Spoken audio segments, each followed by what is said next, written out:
Welcome to mark TV. ఈ రోజు మన గెస్ట్ చంద్రగిరి నియోజకవర్గ కాంగ్రెస్ ఇన్ఛార్జ్ లోకేష్ రెడ్డి మనతో ఉన్నారు.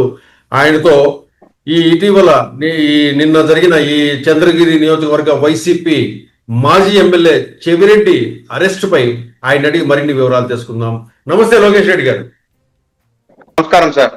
ఏంటి మీ నియోజకవర్గంలో వైసీపీ కీలక నేత చెవిరెడ్డి భాస్కర్ రెడ్డి వైసీపీ అధ్యక్షుడు జగన్మోహన్ రెడ్డికి అత్యంత సన్నిహితమైన వ్యక్తి లిక్కర్ స్కామ్ కేసులో అరెస్ట్ అయ్యాడంటే దాన్ని మీరు ఏ విధంగా చూస్తున్నారు లోకేష్ రెడ్డి గారు? సార్, గత ప్రభుత్వంలో మేము కూడా పనిచేసినాం సార్. జగన్మోహన్ రెడ్డి గారి నాయకత్వంలో, చెవిరెడ్డి గారి నాయకత్వంలో అక్కడ పనిచేసిన వాళ్ళ ఎవరికి కూడా మనశ్శాంతి లేకుండా ఆ ప్రభుత్వం సొంత కార్యకర్తల్ని హింసించే పరిస్థితికి ఆ ప్రభుత్వ పెద్దలు వెళ్ళారు.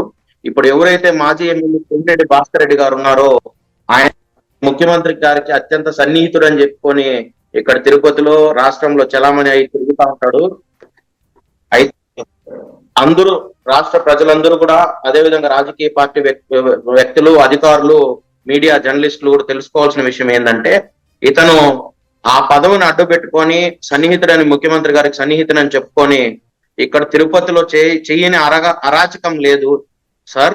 అయితే ఇక్కడ అతను తుడా చైర్మన్ గా, ఎమ్మెల్యేగా, విప్పుగా ఉన్నప్పుడు ఎంతో మంది వ్యాపారస్తుల్ని, అదేవిధంగా ఇక్కడ రియల్ ఎస్టేట్ చేసే వ్యక్తుల్ని, బిల్డర్స్ ని బెదిరించి ఒక స్క్వేర్ ఫీట్ కింద, ఒక ఎకరా కింద, ఒక అపార్ట్మెంట్ కి అప్రూవల్ ఇవ్వాలి అంటే ఇంత అని చెప్పి అతను ఒక మాఫియా లాగా ఇక్కడ తిరుపతిలో అతను ఒక సైన్యాన్ని, ప్రైవేట్ సైన్యాన్ని ఏర్పాటు చేసుకొని ఎక్కడ కూడా ప్రజలకి, వ్యాపారస్తులకి మనశ్శాంతి లేకోకుండా అతను ఇక్కడ తుడా చైర్మన్ అతను చేసిన కాల పరిమితి అంతా కూడా హింసకి గురి చేసి ఎంతో వ్యాపారస్తులను ఎంతో ఇబ్బందికి గురి చేశాడు సార్ అతను.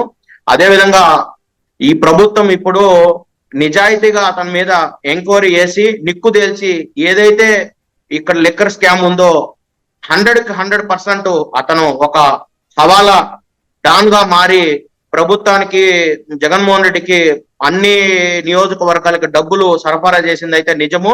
రాబోయే రోజుల్లో మా దగ్గర కూడా కొన్ని ఆధారాలు ఉన్నాయి. దానికి సంబంధించి తప్పనిసరిగా మీడియాకి నేను తెలియజేస్తా.